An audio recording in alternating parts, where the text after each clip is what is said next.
Hello बच्चों, मैं हूं राकेश मथुर आरएम सर और आज हम लोग एनालिसिस कर रहे हैं केमिस्ट्री पेपर जो कि क्लास 12th सीबीएसई का पेपर रहा है।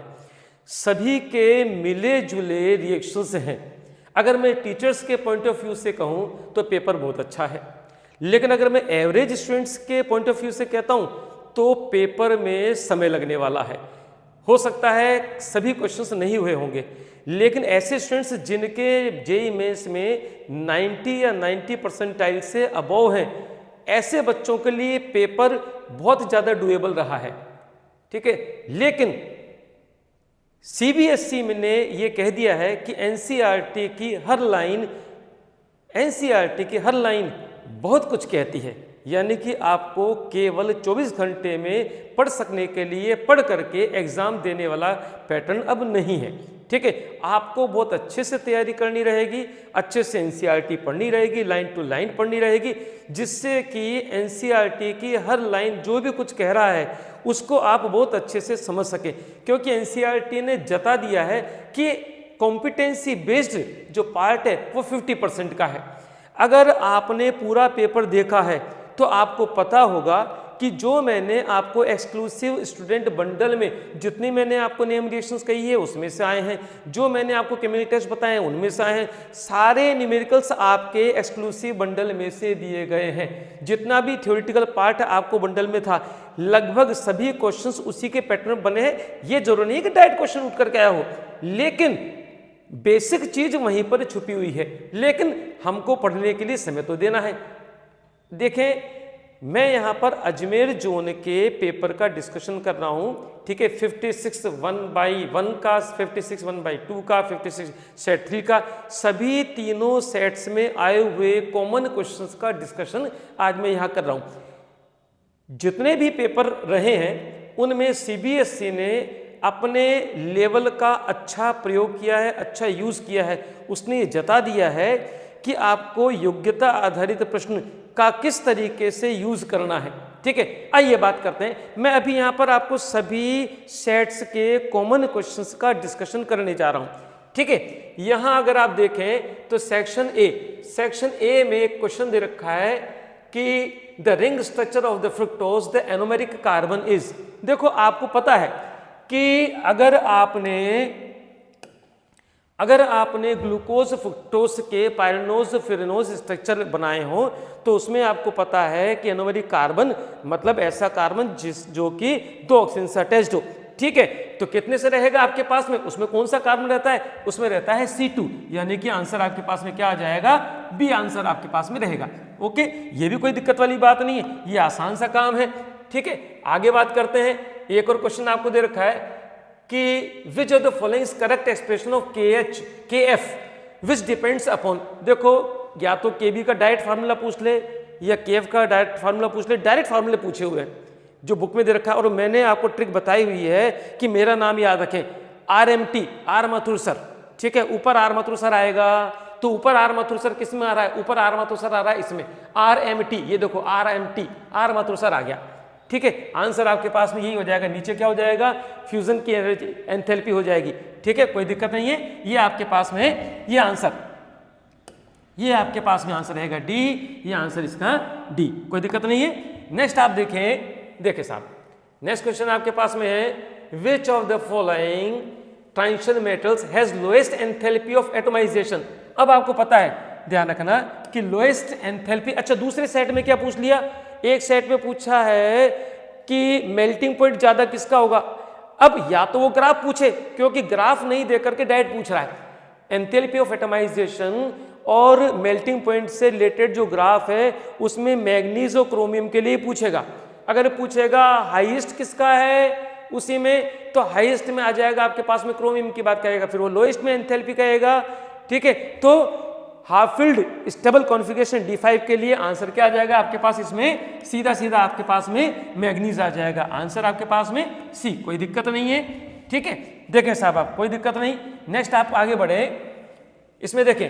अब इस क्वेश्चन की अगर हम लोग बात करते हैं तो इस क्वेश्चन में आपके पास में देखो, ये जो ग्राफ दे रखा है एनसीईआरटी में ग्राफ कहीं है ही नहीं ये। अब ये क्या दे दिया, ये दिमाग लगाओ आप, वो कह रहा है फर्स्ट ऑर्डर रिएक्शंस के लिए, तो फर्स्ट ऑर्डर रिएक्शंस के लिए हाफ लाइफ टाइम मतलब T half equal to 0.693 upon K, जो कि किसी भी रिएक्टेंट की इनिशियल कंसंट्रेशन पर डिपेंड नहीं करेगा। अगर डिपेंड नहीं करेगा तो कंसंट्रेशन के पैरेलल ग्राफ जाएगा। तो ये दिमाग लगाना है, डायरेक्ट ग्राफ दे ही नहीं रखा है, यही है कॉम्पिटेंसी बेस्ड, इसको बोलते हैं। ठीक है, यूज करो आप, फिर आ जाएगा आपके पास में आंसर। ठीक है, तो इसका मतलब सीधी सी बात है, आंसर क्या है? बी। आंसर क्या है? बी। ओके, कोई दिक्कत नहीं, आगे बढ़े साहब आप। आगे आपके पास में क्वेश्चन है aniline on A direct nitration yields. अब आपके पास में देखो बहुत अच्छी बात यह है कि ये मैंने आपको 100% इंपॉर्टेंट बता रखा है और आपके एक्सक्लूसिव बंडल में बहुत डिटेल में रीजनिंग भी डाल रखी है। अब रीजन नहीं पूछा तो डायरेक्ट रिएक्शन पूछ लिया। आपको पता है कि एनिलीन का direct nitration strong acidic medium में कराएंगे तो आपके पास में एनिलीन बनेगा जो कि मेटा डायरेक्टिंग रहेगा।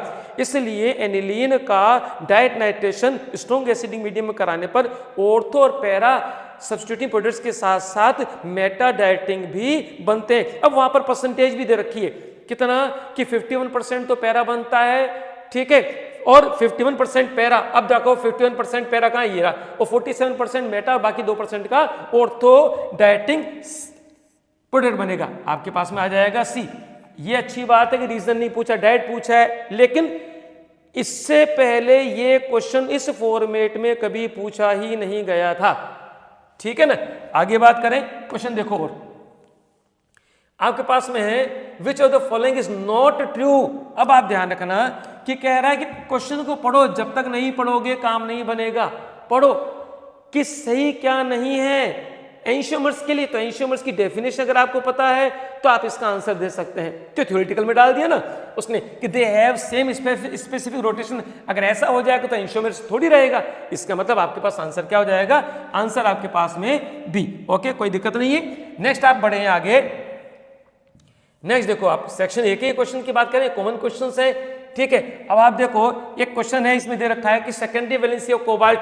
अब हर सेट में ये क्वेश्चन दिया है लेकिन अलग अलग चीज दे दी है। सेकेंडरी वैलेंसी मतलब आपके पास में क्या हो जाएगा? कोऑर्डिनेशन नंबर के अकॉर्डिंग टू वैलेंस थ्योरी कि सेकेंडरी वैलेंसी किसके बराबर हो जाएगी? कोऑर्डिनेशन नंबर के बराबर है। ईएन क्या है? बाइडेंटेड लिगेंड्स है। बाइडेंटेड लिगेंड्स से कितने हैं? 3 है। तो आपके पास क्या हो जाएगा? 6। ओके, तो 6 क्या हो जाएगा आपके पास में? 6 आपके पास में इसका सेकेंडरी वैलेंसी। कोई दिक्कत नहीं है। ठीक है, आगे बढ़े साहब आप। आगे आपके पास में क्वेश्चन है at low temperature phenol on reacting with bromine. अब अलग अलग पेपर में यही चीज अलग अलग दे दी है। एक सेट में दिया कि लो टेम्परेचर पर ब्रोमीन कैसे रिएक्ट करेगा, एक पेपर में दिया कि लो टेम्परेचर पर फिनोल आपके पास में डाइल्यूट नाइट्रिक एसिड से कैसे रिएक्शन करेगा। तो एक वाले इस सेट में तो क्या हो जाएगा? मिक्सचर बनेगा किसका? ऑर्थो पैरा, ठीक है, ब्रोमफिनोल का। और दूसरे वाले सेट में क्या बनेगा जिसमें डाइल्यूट नाइट्रिक एसिड से रिएक्शन करा रहे हैं? क्या बनेगा? ऑर्थो और पैरा नाइट्रोफिनोल का मिक्सचर। तो दोनों के क्वेश्चन एक जैसे ही हो गए हैं। ठीक है, क्या बनता है? मिक्सचर बनता है किसका? ऑर्थो और पैरा। ठीक है, कोई दिक्कत? बिल्कुल आसान। ऑब्जेक्टिव में जहां जहां आसान है वहां कोई दिक्कत नहीं है। ठीक है, नेक्स्ट क्वेश्चन देखें, हाउ द कंडक्टिविटी वेरीज। अब मजे की बात यह है कि उसने मूलक कंडक्टिविटी के वेरिएशन पे कोई क्वेश्चन ही नहीं पूछा, केवल ऑब्जेक्टिव क्वेश्चन पूछ के रह गया। जबकि हमेशा ये रहता था कि इस पर तो कम से कम 3 नंबर का क्वेश्चन जरूर आना चाहिए। ठीक है, ये उसी तरह का जैसे सैंपल पेपर में दे रखा था, लेकिन डायरेक्ट पूछ लिया। ये आपको पता है क्या कि decrease for the both weekend strong electrolyte. चलो कोई बात नहीं, यहां पर आपके पास में आंसर डी। ठीक है, फिर फटाफट देखें आप और क्वेश्चन देखो सेक्शन ए का। अब यही चीज बड़ा अच्छी चीज है कि मिथाइल एमाइन रिएक्शन कर रहा है एसिटिक एनहाइड्राइड से। एसिटिक एनहाइड्राइड से रिएक्शन करा दो आपके पास में, फिर CH3NH2 आप इस तरह से लिखें, ठीक है, प्लस CH3CO, ठीक है, OCO CH3। काम ये करना, ये हो गया पॉजिटिव वाला एसिटिलियम आयन, ये हो गया नेगेटिव। ठीक है, ये आपके पास में हिस्सा है पॉजिटिव वाला, ये है नेगेटिव वाला हिस्सा। एक तो आपके पास में क्या है? एसिटिक एसिड निकल जाएगा। जब एसिटिक एसिड निकल जाएगा तो बनेगा क्या? बनेगा आपके पास CH3CO, ठीक है, ये बनेगा ये N, ये H, ये CH3।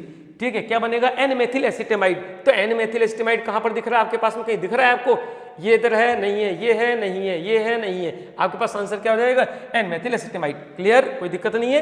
ठीक है, तो आगे बढ़ते हैं साहब आप और देखिए क्वेश्चन और आपके पास में है सेक्शन ए का ही, the activation energy of can be determined by. आपको देखो बड़ा अच्छा क्वेश्चन है, एक सेट में आपको आर्निस इक्वेशन के साथ दे दिया जिसमें k इक्वल टू सेट 1 में k equal to A minus E upon R T direct आ रहा है उसका आंसर। यहाँ आपके पास में क्या हो जाएगा, देखो log n equal to minus E A upon R T plus log a, तो क्या हो जाएगा y equal to minus M X plus C की इक्वेशन आ रही है आपकी, तो y equal to minus M X plus C, तो y क्या हो जाएगा ln k हो जाएगा आपके पास में, y क्या हो जाएगा आपके पास, y हो रहा है आपके पास में ln k, और क्या हो जाएगा x एक्स पर 1 अपॉन टी। तो आपके पास में जो ग्राफ आ रहा था वो इस तरह का ग्राफ आ जाएगा, यहाँ पर आपके पास में ln k दे रखा है, ये आपके पास में 1 अपॉन टी, कोई दिक्कत नहीं है। इक्वेशन ध्यान रखना है, इक्वेशन क्या थी आपके पास में, ln k equal to minus E A upon R T plus ln, ये आपके पास ए वाला ही थी, ठीक है, y equal to minus M X plus C equation, कोई दिक्कत नहीं है, आसान सा काम है, ठीक है। और देखिए साहब आपके पास में क्वेश्चन है, और देखें कि अब ये बड़ी अच्छा क्वेश्चन आ गया आपके पास में, इसी तरह का जो क्वेश्चन है ये आपके पास में ध्यान रखना सॉल्व्ड क्वेश्चन दे रखा है जो हमेशा ही आता है, जिसमें साइक्लोकीटोन वाला। अब यहाँ पर सोडियम बोरोन हाइड्राइड से रिडक्शन कराना है, तो ये जो एस्टर है ना ये तो भैया सेफ रहेगा, ट्वाइस एच रहेंगे यहाँ पर, कितने, 2 नेसेंट हाइड्रोजन। अब 2 नेसेंट हाइड्रोजन क्या करेगा, एक ने तोड़ा ये एच यहाँ पर, तो एक यहाँ पर आ जाएगा, एक यहाँ पर आ जाएगा, तो आपके पास क्या बनेगा, यहाँ CH3 CH और OH। तो ढूंढो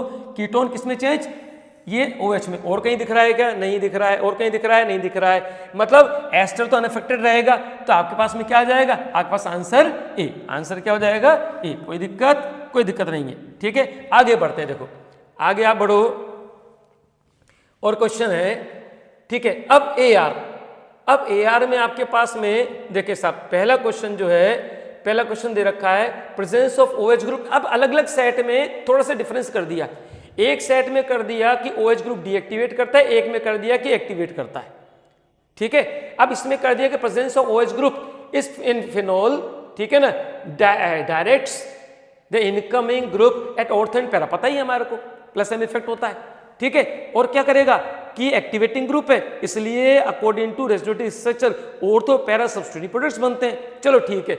लेकिन ये क्या कह रहा है कि OH ग्रुप क्या करेगा, इन फिनोल डीएक्टिवेट एटॉमिक रिंग करता है क्या, डीएक्टिवेट नहीं करता है ना। अब आपके पास पता ही है ऊपर वाला सही है और नीचे वाला क्या हो रहा है कि ये आपके पास में गलत हो रहा है, ठीक है, कर लेंगे अकॉर्डिंग टू।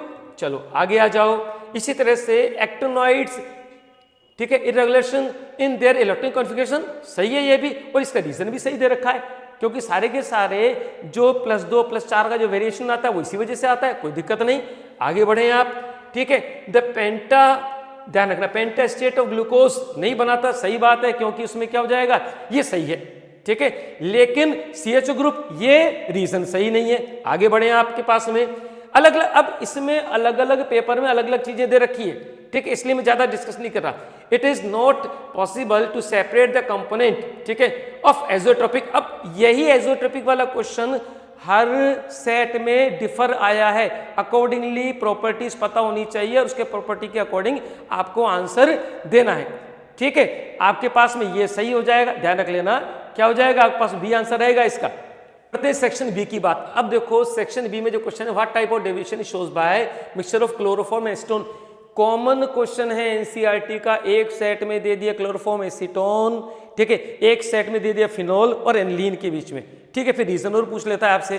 अब ये ध्यान रखो कि अगर ऐसा क्वेश्चन पूछा जा रहा है तो एसीटोन और क्लोरोफॉर्म के बीच की हाइड्रोजन बॉन्डिंग बताओ, ठीक है, इस तरह से फिनोल एनिलीन के बीच की हाइड्रोजन बॉन्डिंग बताओ, ठीक है। आपको पता हो जाएगा, एसोसिएशन हो जाएगा, नेगेटिव डेविएशन हो जाएगा, नेगेटिव डेविएशन हो जाएगा, सारी चीज क्या हो जाएगी, ऊपर आ जाएगी, ठीक है। तो डेविएशन कैसा है, नेगेटिव। और फिर वो पूछ रहा है कि क्या होगा, what happen to the boiling point of the solution of mixing chloroform and acetone, ठीक है। भाई ध्यान रखना, increase the boiling point of the solution, ठीक है, compare to the pure components because they form a maximum boiling point azeotropic solution. अलग अलग set में एक ही अलग अलग चीज पूछ ली है उसने, ध्यान रखना। जहां फिनोल एनिलीन की बात करेगा तो फिनोल एनिलीन वाली बात करनी थी यहां पर, और डायग्राम बनाए, अच्छा 2 नंबर क्वेश्चन है, बनाए, जहां भी हाइड्रोजन बॉन्डिंग आंसर में आता है उसमें बॉन्डिंग को दिखाएं, ठीक है। आगे बात करते हैं। अब देखो आप, following reaction takes place in one step. अरे बड़ा अच्छा क्वेश्चन दे दिया। ये क्वेश्चन अगर वॉल्यूम नहीं होता तो कोई दिक्कत नहीं थी, अदरवाइज इसमें क्या किया है, C = N/V को यूज करो। ठीक है, एक रिएक्शन में आपके पास में सिंपल आपके पास दे रखा है कि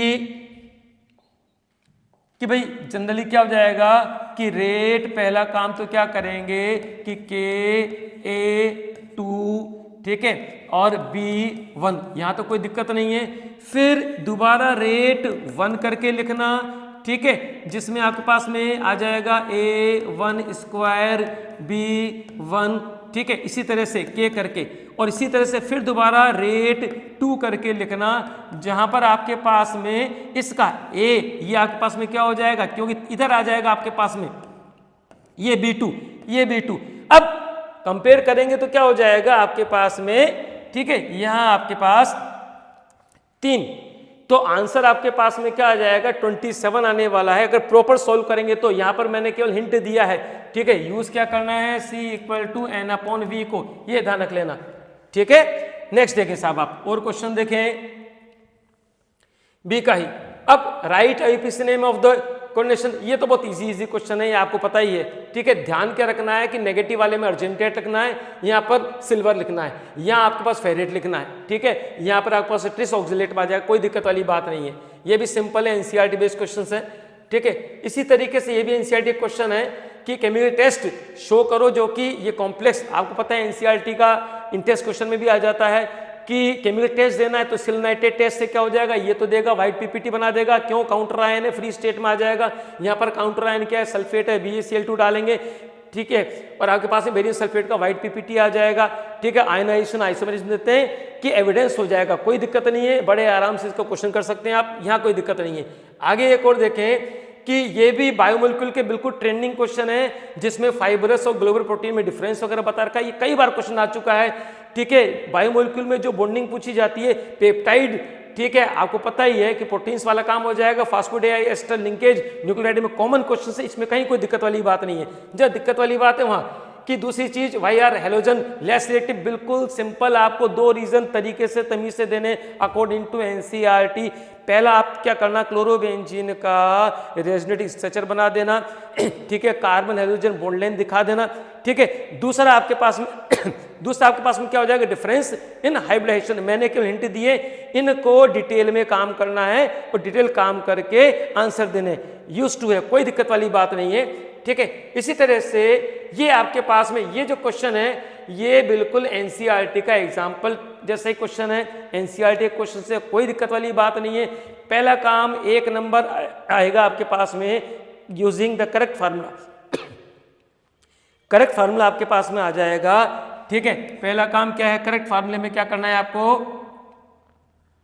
अब ये जो क्वेश्चन है सीधा क्वेश्चन है, पहला काम तो ये करना है, तो आपके वैल्यूज दे रखी है, वैल्यूज लिखें, W2 आपको दे रखा है, M2 आपको दे रखा है, ठीक है। आपको क्या दे रखा है कि आपको दे रखा है W2 कितना 0.61 ग्राम दे रखा है, और क्या देखा है, मोलर मास M2 ये आपको दे रखा है 122 ग्राम इंटू मोल इनवर्स में दे रखा है। एक आपके पास में दे रखा है कि W1 आपके पास में दे रखा है कितना कि 5 ग्राम आपको दे रखा है, ठीक है। बॉइलिंग पॉइंट दे रखा है, ठीक है, और K भी दे रखा है। सीधी सी बात है, पहला एक काम क्या हो जाएगा कि delta TB = I into KB into W2 upon M2 upon W1 upon 1000, formula use करें, 1 नंबर इसका आ जाएगा। दूसरा फिर वापस आपके पास में क्या है कि अकॉर्डिंग टू ग्राफ, आपको पता ही है कि एक तो सॉल्यूशन के लिए, एक प्योर सॉल्वेंट के लिए, ठीक है, ये आपके पास में TB0 और ये आपके पास में TB, डेल्टा TB बराबर TB माइनस TB0, ठीक है। फार्मूला यूज करें, आपके पास में काम हो जाएगा, वैल्यूज पुट करनी है, आंसर, ठीक है, ठीक है। लेकिन यहां पर आपको क्या दे रखा है कि यहां आपके पास में अल्फा दे रखा है, अल्फा कितना दे रखा है 0.88, ठीक है, ये आ जाएगा आपका 88% है ना, तो 0.88 आ जाएगा, और फिर आई निकाल लेना, ठीक है, और आपके पास में काम हो जाएगा, ठीक है। यूज्ड टू क्वेश्चन से नई चीज नहीं है कि जो आपको नहीं आए, ओके। नेक्स्ट क्वेश्चन आपके पास में डायरेक्ट रिएक्शंस पूछी है, डायरेक्ट अलग अलग पेपर में डायरेक्ट रिएक्शंस पूछी गई है। रिमर्टिमान रिएक्शंस फिनोल की रिएक्शंस है, फिनोल की रिएक्शन KOH और क्लोरोफॉर्म से कराएंगे, सैलिसिल एल्डिहाइड बन जाएगा। कोल्बी रिएक्शन है, फिनोल की रिएक्शन NOH से कराना, सोडियम फिनॉक्साइड बनाना, CO2 से कराना, ठीक है ना, सोडियम फिनिल कार्बोनेट बनाना है। उसके बाद रीअरेंजमेंट कराएंगे, सैलिसिलिक एसिड बना देगा। फील्डक्राफ्ट रिएक्शन कराना है, एनिसोल की रिएक्शन किससे कराएंगे, CH3COCl से, किसकी प्रेजेंस में, LCl3 की प्रेजेंस में करा देंगे। ऑर्थो और पैरा पर COCH लगा देंगे, कोई दिक्कत वाली बात नहीं है। आगे आप क्वेश्चन देखें सेक्शन C में ही, ठीक है, रीजन दे रहे हैं कि कार्बोक्सिलिक एसिड, ठीक है, का ज्यादा बॉइलिंग पॉइंट है, कार्बोक्सिलिक एसिड का डाइमर बनाओ, ज्यादा हाइड्रोबॉन्डिंग रीजनिंग में आता है, जरूर बनाएं, ठीक है। रीजनिंग है alpha hydrogen of aldehyde ketone. अब आप देखो एल्डोल को डायरेक्ट नहीं पूछा है, रीजन पूछ लिया, वही इनोलेट आयन का रेसिस्टेटिक स्ट्रक्चर बनाएं और उसी के रेस्पेक्टिव पूरा आंसर देना अकॉर्डिंग टू NCERT। तीसरी है न्यूक्लियोफिलिक एडिशन। अब देखो अमोनिया और अमोनिया डेरिवेटिव की बात पूछ रहा है, तो अमोनिया और अमोनिया डेरिवेटिव्स का मतलब क्या हो जाएगा, हाइड्रोक्सिलेमिन हो गया, हाइड्रोजन हो गया, फिनाइल हाइड्रोजन हो गया, सेमी कार्बोजाइड हो गया, 2,4-DNP हो गया, एल्काइल हो गया। अगर स्ट्रॉन्ग एसिडिक मीडियम करेंगे तो प्रोटोनेशन हो जाएगा, ठीक है, और न्यूक्लियोफाइल का एडिशन नहीं हो पाएगा। इसलिए ये सारी रिएक्शन जो कि एडिशन एलिमिनेशन रिएक्शंस होती है अमोनिया डेरिवेटिव्स की, हमेशा वीक एसिडिक मीडियम में होती है, ठीक है। तरीके से लिखना, बाकी आंसर मैंने दे रखा है। नेक्स्ट आपके पास में ये आपका NCERT का जो सोल्ड एग्जाम्पल है, गैसेस फेस में फर्स्ट ऑर्डर की रिएक्शन है, ठीक है, उसी के आ जाएगा, यूज फार्मूला यूज करना है, ठीक है, K = 2.33/T, ठीक है ना, और log T⁻10² आपके पास में वही कि Pi/2 Pi - PT वाला, ठीक है, फार्मूला लिखो, ठीक है, और log की वैल्यू दे रखी है, कैलकुलेशन करो, आंसर आ जाएगा आपके पास में, ठीक है। एक और देखें आप, कोई दिक्कत वाली बात नहीं उसमें। इधर देखो, अब एक और क्वेश्चन ये अलग अलग पेपर में बायोमोलिक्यूल्स की सभी 6 यानी कि ग्लूकोज की सभी 6 रिएक्शंस पूछ ली है। HI से रिएक्शंस पूछ ली है, साइनोहाइड्रिन वगैरह पूछा हुआ है, ब्रोमीन पूछ लिया है, कंसंट्रेटेड नाइट्रिक एसिड पूछ लिया है, ठीक है, एसिटिक एनहाइड्रेट से पूछ लिया, मतलब सब जितने भी रिएक्शंस है 6 सभी किसी न किसी वे में पूछ लिया है। वो कह रहा है कि सभी 6 कार्बन जो है स्ट्रेट लाइन में अटैच होते हैं, तो सीधी सी बात है HI के साथ गर्म करेंगे, ठीक है, रिडक्शन की रिएक्शंस होती है, नॉर्मल हेक्सेन बन जाएगा, रिएक्शन लिखनी है, सब 5 OH ग्रुप की प्रेजेंस को दिखाने के लिए एसिटिक एनहाइड्राइड बनाएंगे, ग्लूकोज पेंटाएस्टेट बनेगा, रिएक्शन लिखनी है, ठीक है। एल्डिहाइड के लिए क्या करना है, ब्रोमीन वाटर से रिएक्शन कराना है, माइल्ड ऑक्सीडाइजिंग, ठीक है, और ग्लूकोज से क्या बनेगा, ग्लूकोनिक एसिड, लेकिन जिस सेट में नाइट्रिक एसिड दे रखा है वहां सैकरिक एसिड बनाना है, ओके, कोई दिक्कत नहीं। नेक्स्ट आप देखें, ये बड़ा अच्छा क्वेश्चन दिया उसने, इसको तो बहुत बढ़िया मजेदार करा दिया काम। अब देखो इसमें काम क्या कराया कि आप पहले क्वेश्चंस को पढ़ो, इस क्वेश्चन को पढ़ो, और क्वेश्चन को पढ़ करके तो आप ये देखना कि C4, अच्छा हेलो एल्केन अच्छे से दे रखा है कि C4H9Br के आइसोमर कितने, तो अगर कुछ भी नहीं आए तो पहला काम तो ये करें कि सभी आइसोमर तो बना लो, एक बार ये करो, जैसे जैसे बनाते जाएंगे आंसर आपके पास में आता जाएगा, ठीक है। एक तो आपके पास में ये आ जाएगा, ठीक है, 2 आइसोमर ये हो जाएंगे, ठीक है। इसी तरीके से आपके पास में एक आइसोमर ये है, ठीक है, आइसोमर बना लें और उसके बाद में आपके पास में आंसर अपने आप आंसर दिखेगा, अपने आप आंसर दिखेगा, ठीक है। 4 आइसोमर होते हैं, ये दिमाग में आ गया। अब वो क्या कह रहा है कि एक्वस कैसे कराएंगे, एल्कोहल तो सारे देते होंगे, the rate of reaction depends only on the concentration of compound X, इसका मतलब केवल सबस्ट्रेट की कॉन्सेंट्रेशन पर अगर रेट डिपेंड कर रहा है,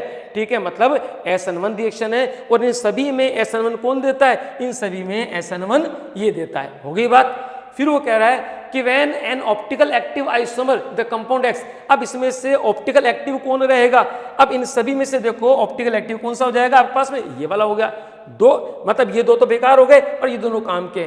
अब इसी में से वो कहता जा रहा है बना देगा एल्कोहल वगैरह सारी की सारी, ठीक है, और सीधी सी बात ये तो क्या देगा आपके पास में, एक देगा SN1 एक देगा SN2। अब यहीं से आपके पास में फॉर्मूला लिखना है SN1 का SN2 का।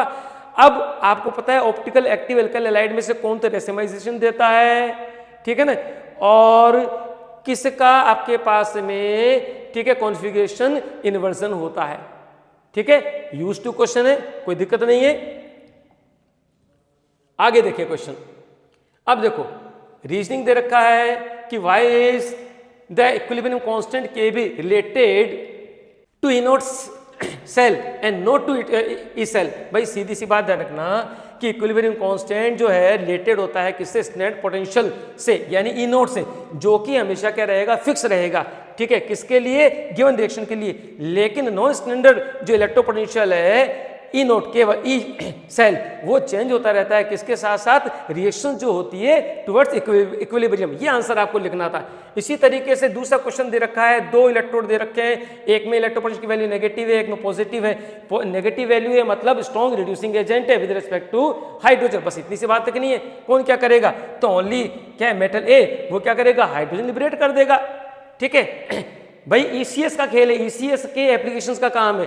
Right the cell reaction which occurs in lead storage battery, well known reaction है, खूब अच्छे से आती है, खूब अच्छे से प्रैक्टिस करते हैं, मैंने खूब बताया हुआ है। ठीक है, कोई दिक्कत वाली बात नहीं है।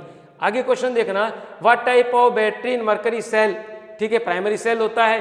ठीक है, क्या होता है आपके पास में, वोल्टेज जो होता है वो चेंज नहीं होता है इसका। ठीक है, इसलिए ज़्यादा यूज़ होती है, घड़ी वगैरह में सब में यूज़ करते हैं, नहीं करते।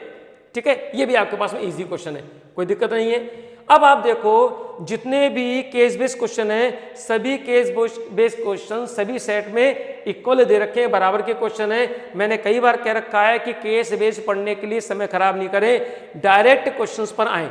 ठीक है, तो डायरेक्ट क्वेश्चंस पर आएंगे तो सेक्शन डी का आपके पास में दिखेगा कि मिथाइल एमाइन और ट्राइमिथाइल एमाइन आपको पता है।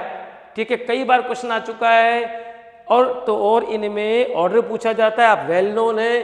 ठीक है, आपके पास सॉल्वेट एनर्जी, ठीक है, और कौन सा, 3 फैक्टर होते हैं। ठीक है, स्टेक हिंड्रेंस दे देना और यहाँ पर सॉल्वेशन एनर्जी दे देना। ठीक है, 2 काम हो जाएगा। इसका काम बड़ा अच्छा है। ठीक है, अलग अलग पेपर में अलग अलग तरीके से दे रखा है। यहाँ हॉफमान ब्रोमीमाइड डिग्रेडेशन रिएक्शन हो गई तो आपके पास क्या आ जाएगा, CH3NH2 बन जाएगा। तो ये आपके पास में बनेगा, तो ये तो आपके पास में बनेगा, तो ये आपके पास बनेगा यहाँ पर CH3NH2। हो गया बात। अब CH3NH2 जो है, इस CH3 पहले भी रिएक्शन आई है, इसकी रिएक्शन किससे करा दें, इसकी रिएक्शन कराए हैं बेंजोइल क्लोराइड से, COCl। ठीक है, आपके पास क्या हो जाएगा, HCl निकाल देना और N मेथिल बेंजामाइड बन जाएगा। तो क्या बन जाएगा, ये बनेगा आपके पास में C6H5CO और ये हो जाएगा N, ये H, ये CH3। ओके, ये हो जाएगा B आपके पास में, कोई दिक्कत नहीं। आगे देखो आप क्वेश्चन सेक्शन डी में। अब ये भी बड़ा अच्छा क्वेश्चन है कि कंपाउंड X, अब डायरेक्ट नहीं देकर के इनडायरेक्ट में पूछ रहा है, डायरेक्ट नहीं देकर के इनडायरेक्ट में पूछ रहा है। अब उसने केमिकल टेस्ट तो पूछा है, लेकिन प्राइमरी सेकेंडरी टर्शरी एमाइन में डिस्टिंग्विश करने के लिए हिंसबर्ग टेस्ट होता है। आपको पता है कि प्राइमरी एल्काइल, प्राइमरी एमाइन क्या बनाएगा, N एल्किल बेंजीन सल्फोनेमाइड बनाता है जो कि सोल्यूबल होता है बेस में, लेकिन सेकेंडरी एमाइन में जो कि NN डाइल्किल बेंजीन सल्फोनेमाइड बनाएगा, लेकिन एक्टिव हाइड्रोजन की एब्सेंस रहेगा, इसलिए बेस में इनसोल्यूबल रहेगा। ठीक है, तो सीधी सी बात है कि इसके हमारे पास में कौन कौन से, अब आप क्या करना, आप सीधी सी बात है कि इस फार्मूले के 3 अमाइन, एक तो प्राइमरी है, एक आपके पास में सेकेंडरी है और एक आपके पास में टर्शरी है, अलग अलग फॉर्मेट में अलग अलग दे रखा है। ठीक है ना, आपके पास में, और टर्शरी एमाइन आपके पास में ये, तो सीधी सी बात है कि टर्शरी एमाइन जो है ये तो रिएक्ट करेगा ही नहीं, ये आपके पास में क्या हो जाएगा, ये है सोल्यूबल और ये क्या हो जाएगा, ये इनसोल्यूबल। हो गया काम। अब अलग अलग पेपर में जो भी पूछा गया है उसको ध्यान रखना। करेक्ट। आगे देखिए साहब, आप आगे आपके पास में है, अब how can you convert aniline to benzonitrile. देखो साहब, आप अच्छा क्वेश्चन है। बेंजोनाइट्राइल के साथ में देखना, तो सीधी सी बात है, ऐसा करना कि एनिलीन, पहला काम क्या करें, एनिलीन, ये एनिलीन, इसका डाइजोटाइजेशन कराना है, NaNO2 प्लस HCl, कितना, 0 से 5 डिग्री सेल्सियस लिखें या 273 से 278 केल्विन लिखें। ठीक है, क्या बनेगा, diazonium salt, set reaction है। ठीक है ना, N2 प्लस Cl माइनस बनेगा और इससे रिएक्शन करा दो CuCN की, रिएक्शन हो जाएगा CuCN, ठीक है, KCN की प्रेजेंस हो जाएगा, क्या बनेगा, ये बेंजोनाइट्राइल आपके पास में, ये बेंजोनाइट्राइल, ठीक है। और दूसरा कह रहा है कि why is NH2 group of aniline acylated, ठीक है ना, बिफोर कैरिंग आउट नाइट्रेशन। अब फिर वापस होगा भाई, अब दूसरी चीज और अच्छा पूछ लिया, रीजन पूछ लिया इसने। आपको पता है कि एनिलीन में NH2 ग्रुप का प्लस में इफेक्ट हाईली एक्टिवेटिंग होने की वजह से इसके नाइट्रेशन और हेलोजिनेशन रिएक्शंस में मोनो सब्सटीट्यूटिंग प्रोडक्ट बना पाना टिपिकल होता है। इसलिए ध्यान रखना, NH2 ग्रुप की हाईली एक्टिवेटिंग टेंडेंसी को कम करने के लिए एसिटल क्लोराइड से या एसिटिक एनहाइड्रेट से रिएक्शन कराते हैं, जिससे हमारे पास में एसिटेनिलाइड बनेगा, ठीक है। और रेजोनेंस के थ्रू नाइट्रोजन पर Lp इलेक्ट्रॉन्स की प्रेजेंस खत्म हो जाती है और इसकी इलेक्ट्रॉन डोनेटिंग टेंडेंसी कंट्रोल हो जाती है, ठीक है। पूरी तरीके से रीजन लिखना है, ठीक है, कोई दिक्कत नहीं। फिर देखना अब और मजेदार बात, देखो बड़ा अच्छा क्वेश्चन दिया है उसने कि पूरे आप थ्योरी पढ़े, ठीक है, और फिर वो कह रखा है कि इन ऑक्टाहेड्रल क्रिस्टल फील्ड। अच्छा, आपको करना क्या है कि आप क्वेश्चन पढ़ना अच्छे से, क्वेश्चन को अच्छे से पढ़ना और अच्छे से पढ़ करके देखना कि वो कह क्या रहा है। वो कह रहा है कि valency bond theory explain the formation, ठीक है, magnetic behaviour and geometrical coordination compound the crystal field CFT coordination compound is based on the effect of different crystal field, ठीक है, ये पूरा पढ़े आप। अब वो कह रहा है कि octahedral crystal field energies of which d orbitals will rise when ligands approach to the central metal atom और आयन। अब इसका मतलब आपको क्या करना है पता है, आपको वो पूरा तरीके से तमीज से बनाना है। क्या बनाना है आपको वो पूरा अच्छे से बनाना है इस तरीके से कि सेंट्रल मेटल एटम हो गया है, ठीक है ना, और इसके आपके पास में वही d ऑर्बिटल्स पूरा इस तरीके से, और यहाँ पर आपके पास क्या हो जाएगा, यहाँ आपके लिगेंड्स अप्रोच करेंगे पूरा का पूरा, और इस वजह से क्या हो जाएगा कि सभी जो d ऑर्बिटल्स होते हैं सेम एनर्जी के होते हैं, वो स्प्लिट हो गए आपके पास में, ठीक है। और स्प्लिट क्यों हो जाएंगे, आपको पता है कि पूरा Eg की energy dx square Y square और dz स्क्वायर की एनर्जी ज़्यादा हो जाएगी, और आपको पता है कि dxy dyz और dzx की एनर्जी कम हो जाएगी। ये आपके पास में Eg और ये आपके पास है T2g ऑर्बिटल, ठीक है, ये आपके पास डेल्टा, पूरा तरीके से तमीज से ये वाला डायग्राम और ये डायग्राम बना के रीजन देना है। देखो ये क्वेश्चन जो दे रखा है, अब ये फिर मजेदार क्वेश्चन। अब उसने क्या किया है ये ध्यान रखना, उसने बड़ा अच्छा काम किया है। अब क्वेश्चन को पढ़ो, अगर क्वेश्चन नहीं पढ़ोगे तो कुछ नहीं आ रहा। उसने कॉम्प्लेक्स देख करके क्या पूछा है कि CFT का यूज करें और इलेक्ट्रॉन कॉन्फ़िगरेशन लिखें किसका, CMA का। अब दोनों में ध्यान रखना सेंट्रल मेटल एटम जो है, दोनों में सेंट्रल मेटल एटम CO3+ है, ध्यान रखें। एक में वीक फील्ड लिगेंड है और एक में स्ट्रॉन्ग फील्ड लिगेंड है। अगर कोबाल्ट का सिंपली उसने क्या कर दिया, सिंपली उसने एटॉमिक नंबर दे दिया है, तो ज़्यादा से ज़्यादा आपको क्या पता चलेगा कि साहब 3d7 4s2, इसके अलावा लेकिन हमारे को CO3+ के लिए जाना है तो 3d6।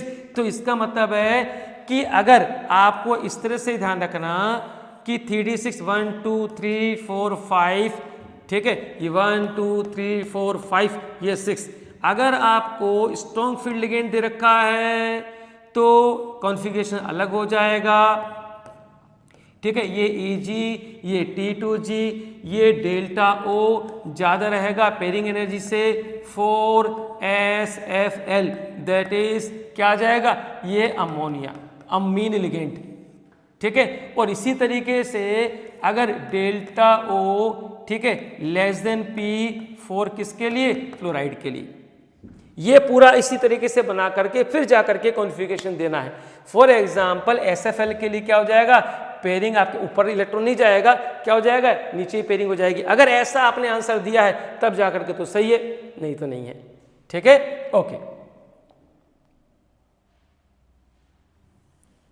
और देखें साहब, ये डायरेक्ट एनसीईआरटी क्वेश्चन है, कहीं कोई दिक्कत वाली बात नहीं है। पूरे एनसीईआरटी में कोऑर्डिनेशन कंपाउंड में जो 4 कॉम्प्लेक्स दे रखे, चारों के 4 ऐसे कैसे पूछ लिए, ठीक है, NiCl4 पूछ लिया, NiCO4 बिल्कुल डायरेक्ट पूछा, इसमें कहीं कोई दिक्कत वाली बात नहीं है। इसी तरह से देखिए साहब, ये भी अगर जरूर नहीं है ये मैग्नेटिक, ये बिल्कुल ट्रेंडिंग क्वेश्चन है, फेरिसाइनाइड पूछो, फेरोसाइनाइड पूछो, कोई दिक्कत नहीं है इसमें, आराम पर लिखने का काम है इसमें। ठीक है, देखिए साहब आप अब सेक्शन ई की बात करें, अब आप देखना इसने क्या किया, ECS को तरीके से तमीज से याद करो, ठीक है, समझो। और दूसरी बात क्या है कि इलेक्ट्रो पोटेंशियल की वैल्यू 3 एनर्जी फैक्टर पे ध्यान पर काम करती है। ठीक है, आपको पता है कि He, Ae, ठीक है, और IE, इन 3 फैक्टर को ध्यान में रखते हुए इन तीनों क्वेश्चंस के आंसर देने हैं जो खूब अच्छी तरीके से आपको पढ़ाए हुए हैं।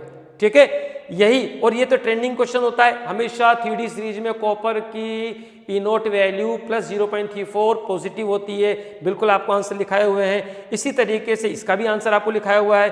अब आपको पता है कि I माइनस, अब भाई ये तो बड़ा आराम से काम है कि I माइनस एक जगह जाएगा I2 में, एक जगह जाएगा I3 माइनस में, रिएक्शन लिखनी है, ठीक है, बैलेंस करके, ये कोई दिक्कत वाली बात नहीं। आगे आप देखें सेक्शन ई के अच्छे क्वेश्चंस दे रखे हैं। ठीक है, वो कह रहा है कि name A member of the lanthanide series, जो +4 दिखाते हैं, CET भी दिखाते हैं। ठीक है, +2 कौन दिखाएगा, यूरोपीय मीटर बीम दिखाते हैं, कोई दिक्कत नहीं है। ट्रांजिशन मेटल्स गुड कैटलिस्ट होती है, पता ही है आपको, पता ही है। ठीक है, आपको सरफेस एरिया ज़्यादा है, वैकेंट ऑर्बिटल्स होते हैं, ठीक है ना, लेस एनर्जी डिफरेंस है, N-1 DNS, जो भी रीजन में आपको एप्रोप्रिएट लगते हैं आराम से दें, कोई दिक्कत वाली बात नहीं है। इसी तरह से chromium has higher melting point than manganese.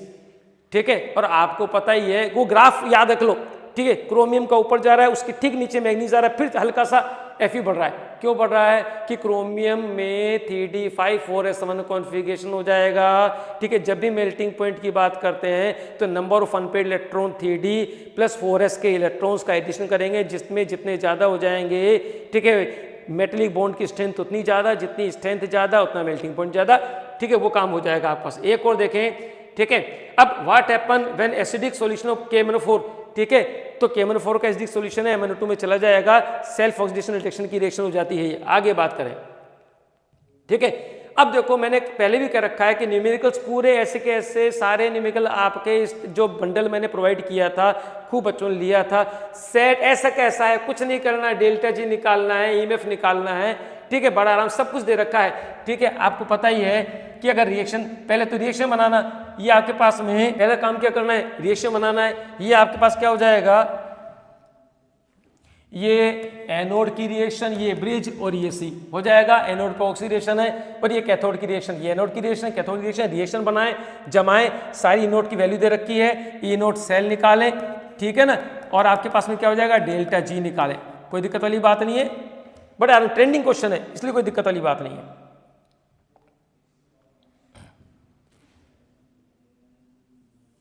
अगला क्वेश्चन देखें, ये भी सेम बिल्कुल इजी वाला क्वेश्चन है, डायरेक्ट दे रखा है, कहीं कोई दिक्कत वाली बात नहीं है। ठीक है, EMF आ जाएगा, बिल्कुल कोई दिक्कत वाली बात नहीं है, 2 हाफ साइल में तोड़े, ठीक है, फार्मूला लगाए, कहीं कोई दिक्कत वाली बात नहीं है। अच्छा क्वेश्चन है, डायरेक्ट आपके पास में NCERT बेस्ड क्वेश्चन आ रहा है। ठीक है, इसको देखो, यहां मजेदार काम करा दिया, ये बहुत बढ़िया क्वेश्चन उसने निकाला है, ये क्वेश्चन उसने बहुत बढ़िया तरीके से निकाला है।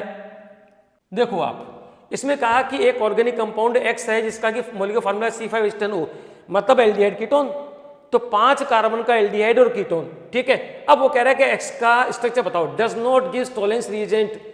अब टोलेंस नहीं देगा तो एल्डिहाइड तो नहीं है, मतलब कीटोन है, but gives a positive iodoform test. इसका मतलब ये हुआ ना कि आयोडोफॉर्म टेस्ट कौन देगा, जिसमें कि CH3CO ग्रुप होगा। तो पहला काम तो ये हो जाएगा कि ये कीटोन क्या हो गया, CH3CO, ये CH2 और ये CH3, पेंटेनोन 2 हो गया। फिर कह रहा है does not gives Tollens test and iodoform test but undergoes aldol. Alpha hydrogen होना चाहिए, एल्डिहाइड भी नहीं है, ठीक है, और टोलेंस तो देगा ही नहीं, मतलब कीटोन हो जाएगा। तो दूसरा आपके पास में आंसर हो जाएगा पेंटेनोन। इस तरीके से तो बड़ा अच्छा क्वेश्चन है, एक बार बहुत सालों पहले ये क्वेश्चन आया हुआ था, बहुत साल हो गए। ठीक है, एक मान के चले 15 साल पुराना क्वेश्चन है ये, और रिपीट कर रहा है आज जा करके ये। अब देखो, फिर कह रहा है कि अंडरगोस केनिजारो रिएक्शन भी देगा। अब केनिजारो का मतलब क्या हो जाएगा कि कार्बोनिल कंपाउंड है, कीटोन तो नहीं है, एल्डिहाइड है, पर ऐसा एल्डिहाइड है जिसमें अल्फा हाइड्रोजन नहीं है। यहां दिमाग लगाना है, ये आ गया कॉम्पिटेंसी। ठीक है, तो अल्फा हाइड्रोजन नहीं हो, वो क्या हो जाएगा, वो आपके पास में हो जाएगा CH3, ठीक है, ये CH हो गया, काम खत्म। मतलब टेस्ट पूछे, केमिकल टेस्ट, लेकिन उसको वर्ड प्रॉब्लम बना करके पूछे हैं, यही कॉम्पिटेंसी बेस्ड होता है। ओके, ठीक है। नेक्स्ट देखिए साहब, आप फिर देखें साहब, बहुत अच्छा क्वेश्चन है।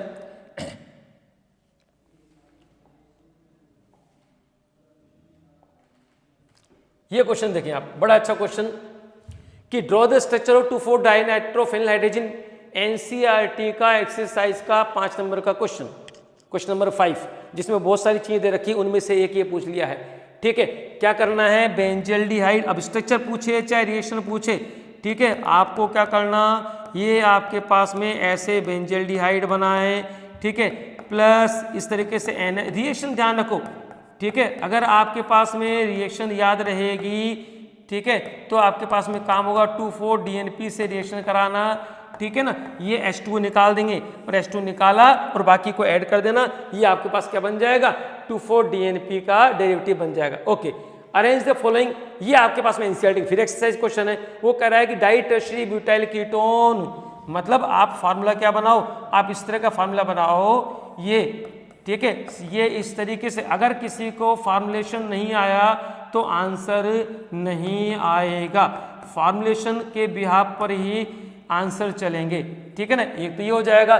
फिर आपके पास में क्या कह रहा है कि एसिटाल्डिहाइड और एसीटोन, एक लगा देना एसिटाल्डिहाइड, एक एसीटोन, ये फार्मूला, ठीक है ना, एक आपके पास में एसिटाल्डिहाइड। अब रिएक्टिविटी पूछा है तो रिएक्टिविटी किसकी हो जाएगी, इनवर्सली किसके, प्लस आई के। अब ऑर्डर लगा दो, कार्बन कंपाउंड, कोई दिक्कत नहीं है। फिर कह रहा है give simple chemical test distinguish between benzoic acid ethyl benzoate, आपके बंडल में डायरेक्ट लिखा हुआ है मैंने, ठीक है ना, कैसे देना है, थ्रू सोडियम बाइकार्बोनेट टेस्ट, ठीक है। Write the name of the reagent to convert ethane nitrile to ethanol, मैंने आपको बताया था कि स्टीफन रिएक्शन उसके जितने भी एप्लीकेशंस आएगा, डाइवेल एच, क्या हो जाएगा ये, di BALH, di isobutyl aluminium hydride, और फिर इसमें CR3 माइल्ड ऑक्सीडाइजिंग है, क्या बनेगा आपके पास में, ये आपके पास में, ठीक है, साइक्लोहेक्सेनोन, यही आया हुआ है, कोई दिक्कत नहीं है। So thank you dear students, जितने भी तरीके के सेट्स में क्वेश्चंस आए थे उनके कॉमन केवल एक्सप्लेनेशन, ठीक है ना, दिया गया है। आने वाले टाइम पर हम आपके लिए नीट, JEE, CET और ओलंपियाड की तैयारी के लिए जहाँ जहाँ केमिस्ट्री का यूज़ होता है वहाँ केमिस्ट्री के लिए हम आपके लिए कुछ ना कुछ नया लेकर के आ रहे हैं, इसलिए आप हमारे साथ जुड़े रहिए। जाते जाते हमारे चैनल को सब्सक्राइब जरूर कीजिएगा।